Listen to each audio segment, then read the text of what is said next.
Most welcome dear students, आप सभी लोगों का स्वागत है आपके अपने यूट्यूब चैनल डीजे सर पर। डियर स्टूडेंट्स, लोगों के अंदर ज्ञान की पुंगी बजाने वाला डीजे सर चैनल है और फ्री में आप लोग को चीज़ें अवेलेबल करा रहा है। ये आप लोग के लिए बहुत ही महत्वपूर्ण बात है। देखिए, अर्धवार्षिक परीक्षा जो है 2022-23 का, ये बहुत ही महत्वपूर्ण पेपर है। सामान्य हिंदी का है ये डियर स्टूडेंट्स। सामान्य हिंदी का यह बहुत ही महत्वपूर्ण पेपर है और इसी पैटर्न पर आप लोग का पेपर जो है बनेगा। देखिए, पूर्णांक जो है आप लोग का 100 नंबर का और समय जो है आपको 2.5 घंटे का। ये तो अर्धवार्षिक में 2.5 घंटे 3 घंटे का होता है, लेकिन वह पेपर जो पीरियड होता है आप लोग का वो 3.25 घंटे का होता है। तो इस पेपर को देख लीजिए। इस पेपर से भी आप लोग को एक अंदाज मिलेगा कि हाँ, पेपर हम लोग को कैसे देना है, कैसे मिलना है, मिलेगा और किस पैटर्न पर दिया जाएगा। अर्धवार्षिक का ये पेपर है और वार्षिक पर भी मतलब बातें होंगी और ये भी बहुत ज़्यादा इंपॉर्टेंट प्रश्न है। जितने भी प्रश्न इसमें शामिल किए गए बहुत ही ज़्यादा मोस्ट इंपॉर्टेंट है। तो चलिए स्टार्ट करते हैं खंडका का जो ये प्रश्न हम लोग का एडिशंस। देखिए, बहुत ही ज़्यादा मोस्ट इंपॉर्टेंट प्रश्न जो है हम लोग का पहला प्रश्न। देखिए, रानी केतकी कहानी के नाम के लेखक कौन है? बहुत ज़्यादा पॉपुलर ये क्वेश्चन है। रानी केतकी कहानी के नाम के लेखक कौन है? सदा सुखलाल, राजा लक्ष्मण सिंह, श्रद्धा राम फुल्लौरी, ईसा अल्लाह खां। बहुत ही पॉपुलर है। ये पहला ही जो होगा जिसका द जो ऑप्शन होगा वो करेक्ट हो जाएगा। ईसा अल्लाह खां जी जो है रानी केतकी कहानी के राइटर हैं। ख जो दिया गया प्रश्न सरस्वती पत्रिका के, देखिए सरस्वती पत्रिका बहुत ही महत्वपूर्ण है। देखिए, यहाँ पर महावीर प्रसाद द्विवेदी की बात हो गई।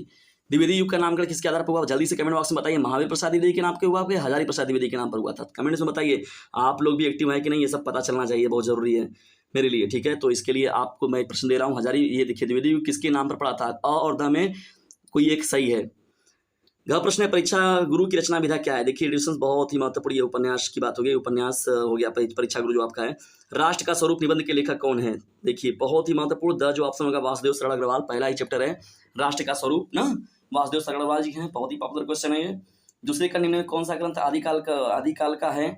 रामचरितमानस, पद्मावत, पृथ्वीराज रासो, कमानी। कौन सा है? कमेंट बॉक्स में तुरंत बताइए। देखिए, रामचरितमानस तो दिख ही रहा है एकदम सीधा सीधा प्रश्न जो है। ज्ञानाश्रयी शाखा के प्रतिनिधि कवि कौन है? तुलसीदास, सूरदास, नंददास और ये कबीरदास। कौन लोग हैं इनमें से ज्ञानाश्रयी शाखा के जो हैं? तुलसीदास ने रामचरित भाषा की रचना किसमें की थी? ब्रजभाषा में, भोजपुरी में, अवधी में। देखिए, तुलसीदास ने जितनी भी बात की है राम जी की, वो पूरी की पूरी किसमें की हुई थी? अवधी भाषा में की हुई थी। बहुत ही पॉपुलर एडिशन से प्रश्न, अवधी भाषा में। रीतिकाल का दूसरा नाम क्या है? बहुत ही पॉपुलर क्वेश्चन है ये, बताइए। स्वर्ण युग कहते हैं, उद्भव काल कहते हैं, श्रृंगार काल कहते हैं, संक्रांति काल कहते हैं। रीतिकाल, रीतिकाल, रीतिकाल, रीतिकाल देखिए बहुत ही महत्वपूर्ण है। स्वर्ण युग। कामायनी महाकाव्य की रचयिता कौन है? जयशंकर प्रसाद। बहुत ही पॉपुलर ये सब क्वेश्चन है और ये सभी क्वेश्चन आप लोग के एग्जाम के दृष्टिकोण से भी बहुत महत्वपूर्ण है, आगे आने वाले एग्जाम में भी। निम्न गद्यांशों पर आधारित प्रश्नों के उत्तर दीजिए। देखिए, मातृभूमि पर निवास करने वाले मनुष्य राष्ट्र का दूसरा अंग है। देखिए, राष्ट्र का स्वरूप की बात आ गई तुरंत पहले ही, वही अभी हम लोग आपसे बात कर ही रहे थे।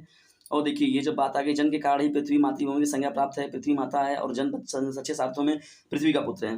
देखिए, यहाँ तक आपका ये जो लिखा गया लाइनिंग है वही इसका अनुवाद हम लोग को बताना है। तो उपयुक्त गद्यांश का अर्थ लिखना है। डियर्स, कभी भी गद्यांश गलत अगर आपने लिख दिया तो समझ लीजिए आप उसके उत्तर को भी अगर सही लिखेंगे तब भी आपको एग्जामिनर नंबर नहीं देगा। उसके पीछे वजह है कि जब संदर्भ सहित व्याख्या ही सही नहीं कर पा रहा है ये स्टूडेंट, तो ये और प्रश्नों का उत्तर कैसे सही देगा? तो इसके लिए एक बात को याद रखा करिए, कभी भी गद्यांश को ध्यान से पढ़ लीजिए अथवा में देख लीजिए दोनों में से किस में आपका पाठ का नाम अच्छे से याद है और जो उसके लेखक है उसका नाम अच्छे से याद है, तब उस जो पाठ है उसको टच करिए। ठीक है, जो 15 मिनट आपको पहले मिलता है स्टार्टिंग में, वो बकवास करने के लिए नहीं मिलता है, यही सब करने के लिए मिलता है, ताकि आप अच्छे से इस चीज़ों को देख लीजिए। देखिए, ये जो है आपका राष्ट्र का स्वरूप, सीधा सीधा राष्ट्र कितनी बार 75 भी लिखा हुआ मिल रहा है आपको पैरा में, तुरंत चीन जाएंगे कि हाँ ये राष्ट्र का स्वरूप वाला है। और वासुदेव सरल अग्रवाल। ठीक है, तो प्रस्तुत गद्यांश हमारी पाठ्य पुस्तक हिंदी के कौन सा पाठ? राष्ट्र का स्वरूप नामक पाठ से लिया गया, जिसके लेखक क्या हैं? डॉक्टर वासुदेव सरल अग्रवाल जी हैं। बस हो गया आपका ये संदर्भ। तो पहला तो आपका हो गया राष्ट्र का स्वरूप कैसे संपादित होता है। राष्ट्र का स्वरूप, तो देखिए यहाँ पर जो लिखा गया है, ये लेखक ने राष्ट्र का दूसरा अंग किसे कहा है? देखिए, राष्ट्र का दूसरा अंग मातृभूमि पर निवास करने वाले मनुष्य पर राष्ट्र का दूसरा अंग है मातृभूमि। तो मातृभूमि को राष्ट्र का क्या लिया गया है? दूसरा अंग लिया गया है ना। सीधा सीधा प्रश्नों को आप पैरा को पढ़ लेंगे एक बार अच्छे से तो लिख लेंगे। लेखक के अनुसार राष्ट्रीयता की कुंजी क्या है? गद्यांश की व्याख्या लिखिए। जन के कारण ही पृथ्वी मातृभूमि की संज्ञा प्राप्त होती है। जाहिर सी बात है डिस्टेंस, जन के कारण, लोगों के कारण पृथ्वी को माँ की भूमिका मिलती है। जाहिर सी बात है, किसी माँ को जब बच्चे होते हैं तभी उनको माँ का दर्जा मिलता है, या तो माँ जो होती है उसको पुत्र माँ का पुत्र का। जब बच्चा होता है तुरंत तत्काल उन्हें माँ का दर्जा मिल जाता है, उन्हें पुत्र का दर्जा मिल जाता है। ठीक है ना। पृथ्वी माता है और जन सच्चे अर्थों में सही मानों में क्या है? पृथ्वी के पुत्र हैं।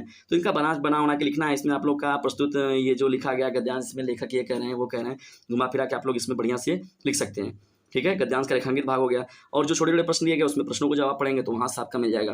देखिए वो आपने लिख दिया तो उसके अथवा में देखिए यहाँ अशोक के फूल वाला जो हो गया ना, अशोक का वृक्ष जो हो गया, अशोक के फूल वाला जो चैप्टर है वो भी बहुत ही इंपॉर्टेंट है। देखिए अशोक लिखा हुआ मिल गया, पढ़ लेंगे आप तुरंत, पहचान लेंगे इसको। हाँ, अब यहाँ पर देख रहे हैं आपकी जो चौथा जो है आप लोग का पद्यांश वाला है, पद्यांश वाले को भी इसी प्रकार से आप लोग करना है डिस्कशन। तो और मैं ये सभी जो प्रश्न हैं मैं इन प्रश्नों को आप लोग पेपरों को आप लोग ग्रुप में सेंड कर दूंगा, आप लोग उसको अच्छे से देख लीजिएगा। और जिन लोग बच्चों ने अभी तक ग्रुप ज्वाइन नहीं किया हुआ है वो लोग ज्वाइन कर लें। 950 690 285 7। डिस्कशन कुछ भी नहीं करना, आप लोग को इस नंबर बस मैसेज करना है, पूरा काम मुझे करना है। मैं आप लोग को पूरा नोट्स PDF मोस्ट इंपॉर्टेंट जो आप मेरी तरफ से मार्गदर्शन होगा सब कुछ फ्री में रहेगा। बस आप लोग को यदि कुछ करना चाहते हैं डीजे सर चैनल के लिए तो डीजे सर चैनल के फैमिली मेंबर को बढ़ाइए, इसे शेयर कीजिए, बस यही एक काम आप लोग को करना है। ठीक है, कितना छोटा काम आप लोग को दिए हैं। 5वें प्रश्न की ओर बढ़ रहे हैं। 5वें का देखिए क्या है, किसी एक लेखक का जीवन परिचय, सीधा एडिशन वासुदेव सरगरवाल, प्रोफेसर जी सुंदर रेड्डी, हजारी प्रसाद द्विवेदी। देखिए 5 नंबर है आप लोग का। अब इसमें ये नहीं कि पूरा पगला गया तो लिखे 3-4 पन्ना लिखने, नहीं ऐसी बात नहीं है। पार्टिकुलर लिखा करके देखिए पैटर्न होता है एक लिखने का, इस सबको भी लिखने का एक पैटर्न होता है। जन्म हो गया, जन्म स्थान की बात हो गई, और कुछ एजुकेशन की बात हो गई। जैसी बात है कि जब अगर वो हिंदी की बनेंगे प्रवक्ता तो वैसी हिंदी से BA BCom जो भी करेंगे अपना BA जरूर करेंगे लोग, MA जरूर करेंगे। ठीक है, और ज़्यादातर लेखकों और कवियों के तो देखते हैं बचपन में माता पिता की जो होती है डेथ हो जाती है। और जो जन्म की मृत्यु की ये बात याद रखिएगा, अच्छे से लिखेंगे आप आसानी से लिख जाएंगे, कुछ भी कठिन नहीं है, बहुत ही आसान है। और रचनाओं को 2-4 नाम याद रख लीजिए। देखिए वासुदेव सरगरवाल, राष्ट्र का स्वरूप पहले ही मिल गया एक को, और एक आध लिख दीजिए उसमें। भाषा शैली को थोड़ा बहुत लिखना चाहते तो लिख देंगे तो एग्जामिनर को थोड़ा प्रभावित करेंगे। जीवन परिचय उनके देखिए यहाँ पर कवि, जैसे आपने इसका लिखा लेखक का वैसे कवि का भी आप लोग को लिखना है। हरिश्चंद्र हो गए, मैथिली शरणगुप्त। देखिए यहाँ पे एक बहुत ही महत्वपूर्ण चीज मैं आप लोग को बता दूं कि जो मैथिली शरणगुप्त जी हैं उनको राष्ट्र कवि भी कहते हैं, यानी भारतवर्ष के राष्ट्रीय कवि कौन है, मैथिली शरणगुप्त जी हैं, इसको याद रखिएगा। पंचलाइट कहानी का सारांश अथवा ध्रुव यात्रा कहानी का उद्देश्य पर प्रकाश डालिए। पंचलाइट को लेसन मैंने बहुत अच्छे से पढ़ा रखा है, बहुत अच्छे से पढ़ाया, बहुत अच्छे से पढ़ाया है। हिंदी का जब प्लेलिस्ट आप देखेंगे वहाँ पर 12th वालों का हिंदी महत्वपूर्ण कक्षा 12 का, उसमें पंचलाइट का बस केवल एक पेज है। उसी पेज पर मैंने जितने भी मेंबर्स थे, जिसमें भी उसमें महत्वपूर्ण रूप से रोल अदा करने वाले जितने लोग शामिल थे, मैंने सबके बारे में अच्छे से बता रखा है। 7वां देखिए प्रश्न क्या है, रश्मिरथी खंड काव्य के आधार पर कर्ण का चरित्र कीजिए। चरित्र कीजिए अथवा रश्मिरथी खंड काव्य के सप्तम सर्ग की कथा वस्तु लिखिए। देखिए रश्मिरथी खंड काव्य कर्ण का चरित्र, कर्ण के चरित्र को मैंने बहुत अच्छे से बताया। कर्ण का आप लोग बहुत धारावाहिक देखे होके भी हैं, इतना तो आप लोग खुद भी जान गए हैं, बहुत समझदार हो गए हैं आप लोग भी, एक्टिव बहुत रहते हैं भाई। धारावाहिकों से बहुत चीज़ों देख देख लोगों का आ गया है, भले रामायण लोग पढ़े ना, भगवद गीता भले ना पढ़े, लेकिन इतनी चीज़ों को देख चुके हैं आप लोग। इतनी सोशल नेटवर्किंग पर इतने प्रोग्राम हैं चलते हैं TV वगैरह सो के, आप वहाँ से जान चुके हैं मैक्सिमम कहानियों को, तो आप लिख सकते हैं उसके बारे में अच्छे से बनाकर। ठीक है, महारथी कर्ण जी के बारे में। 8वें का प्रश्न देखिए, खंड का स्टार्ट होता है यहाँ से, संदर्भ सहित व्याख्या। भाई संस्कृत की बात आ गई ना, इम भाषा नातमी लोके दत्ता अस्थि की जो है आप लोग का भाषा जो है, जो संस्कृत वाला धनुधान्य भारत और देशी यत्र सामग्री जनमानस पावनी, जनमानस को पावन करने वाली है, भावों को जन्म देने वाली है। संदो प्रवसी सुविंता विद्या, इस विद्या से क्या वांगे में नस्या वांगे सबसे सुपन्नम अस्ति, ये जो इसकी विद्या है वो सर्वश्रेष्ठ है, सुसंपन्न है पहले से ही। संस्कृत वाला जो है, संस्कृत का जिसमें किया गया था, संस्कृत महत्व वाला जो पाठ नहीं था संस्कृत का, वही में कहा है ना। निकलेश वांगे में देखिए, इमे भाषा, यह भाषा जो है संस्कृत नाम से लोकप्रिय है ना। दैत्या अस्ति अस्मा का, हमारा रामायण जो है, महाभारत जो है, और भी जो ऐतिहासिक ग्रंथ हो गए, जो 4 वेद हो गए, सभी उपनिषद हो गए, 18 पुराण जो हो गए, अन्य जितने भी महाकाव्य है वो सभी इसी भाषा में लिखे गए हैं। इमे भाषा सर्व भाषायाम जननी है, इस भाषा को हम लोग सभी भाषाओं की जननी भी कहते हैं ना, सर्व भाषायाम जननी। मने भाषा तत्वविधि संस्कृत से गौरव बहु विज्ञानाश्रय आप चयन कश्यापी दृष्टि विषय। देखिए संस्कृत का जो गौरव है वो आज से नहीं, बहुत पहले से ही है, और ये गौरवान्वित भी कर रहा है। और इसीलिए संस्कृत के गौरव को ध्यान में रखते हुए जो आचार्य थे दंडिन ने सही लिखा था, संस्कृत नाम जो होती है, संस्कृत भाषा जो है वो देवों की, जो महर्षि थे, कौन महर्षि, दंडिन महर्षि जो थे, उन्होंने एक बहुत महत्वपूर्ण बात कही, संस्कृत की जो वाणी है वो देववाणी है, कहा था, कहे थे उन्होंने। तो ये देखिए इस प्रकार से आप इसका संदर्भ सहित व्याख्या लिख लेंगे। संस्कृत भाषा महत्व नामा पाठ का लिया गया है वो, इसको मैंने पढ़ाया है वीडियो जाके, आप लोग जब देखेंगे ना हिंदी महत्वपूर्ण वाले में कक्षा 12 का, तो उसमें मैंने इसको अच्छे से डिस्कशन किया हुआ है। इसके अथवा में देखिए दिया गया है। ऐसे देखिए ये पद्यांश को भी दिया गया है, संस्कृत में भी तो पद्यांश आएंगे, अगर उनका काम नहीं होगा तो बुरा लग जाएगा हिंदी वाले को ना, संस्कृत वाले को, तो इसीलिए उसको भी शामिल किया गया है। न चौहार्यम न स राजहार्यम, चोर उसे चुरा नहीं सकता, राजा उसे छीन नहीं सकता, भाई उसे बांट नहीं सकते ना। बारकारी व्ययम कृते वृद्धे एवं नित्यम, और जिसे जितना ज़्यादा खर्च करो उतना ही ज़्यादा बढ़ जाता है। तो ये क्या है, विद्या ही वह सभी धनों में सर्वधनों में क्या है, प्रधान है। विद्या ऐसा एक धन है जिसे क्या कर सकते हैं, चोर चुरा नहीं सकता और राजा उसे छीन नहीं सकता, भाई उसे बांट नहीं सकते, और व्यय कृते वर्धते एवं नित्यम, और जो उसे जितना ही व्यय करो, जितना ही खर्च करो, वो उतना ही ज़्यादा क्या होती है, उसमें वृद्धि होती जाती है। तो सभी धनों में प्रधान जो है वो विद्या का धन है। ये पूरा हो जाएगा डिस्टेंस। ये सुभाषी रत्नानी वाला जो आपका है वहाँ पर उसमें का है, बहुत ही महत्वपूर्ण है ये, ठीक है ना। संदर्भ से का लिखना सीधा सीधा एकदम आप लिख लेंगे। 9वें प्रश्न क्यों पढ़ रहे हैं, देखिए मुहावरे लोग कितना होता है, अजगर गगरी छलकत जाए न, अजल गगरी छलकत जाए, तो ये कहा था अल्प ज्ञान जो होता है वो विनाशकारी होता है ना। किसी चीज़ों के बारे में जैसे जान रहे हैं, आग का तारा होना, आग का तारा होना मतलब बहुत दिनों के बाद दिखाई देना ना।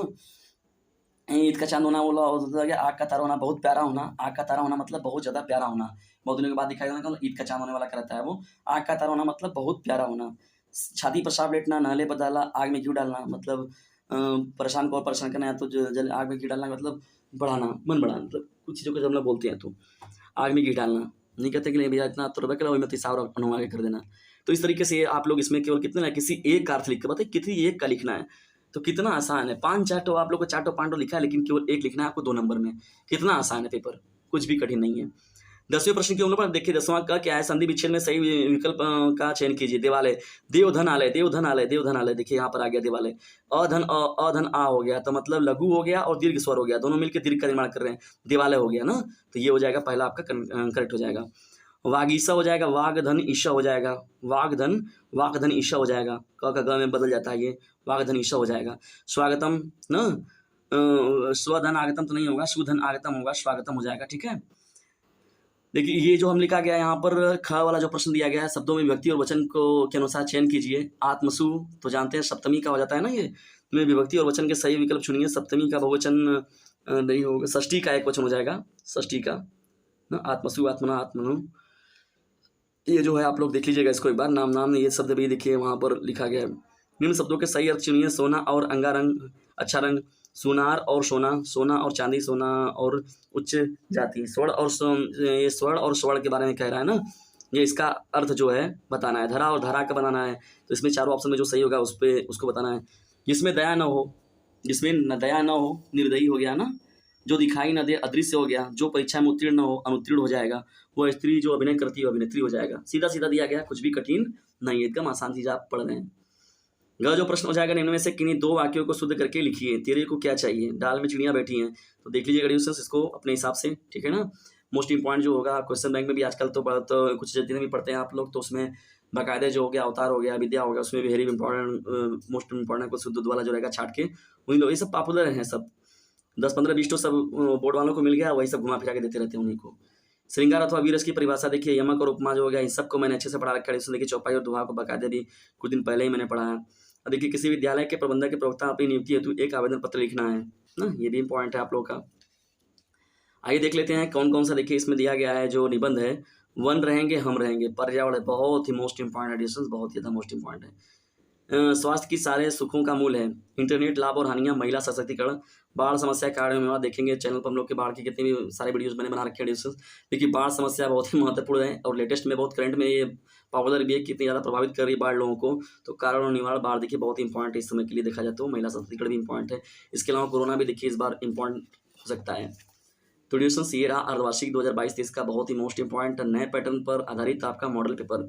आज का यह मॉडल पेपर आपको कैसा लगा इसके बारे में कमेंट बॉक्स में जरूर बताएं, और यदि वीडियो पसंद आता है तो इसे लाइक करें, शेयर करें, और चैनल बनाया चैनल को सब्सक्राइब करना बिल्कुल भी ना भूलें। डिस्क्रिप्शन बॉक्स में जाइए, वहां से आपको नंबर मिलेगा, जो उस नंबर पर भी आप मैसेज करके हमारे साथ जुड़ सकते हैं, वो भी फ्री में। तो खुद भी लाभ उठाइए और लोगों को भी लाभान्वित कीजिए। जल्दी मिलते हैं हम लोग किसी अन्य वीडियो में किसी अन्य टॉपिक के साथ, तब तक के लिए टेक केयर, गुड बाय, जय हिंद, जय भारत।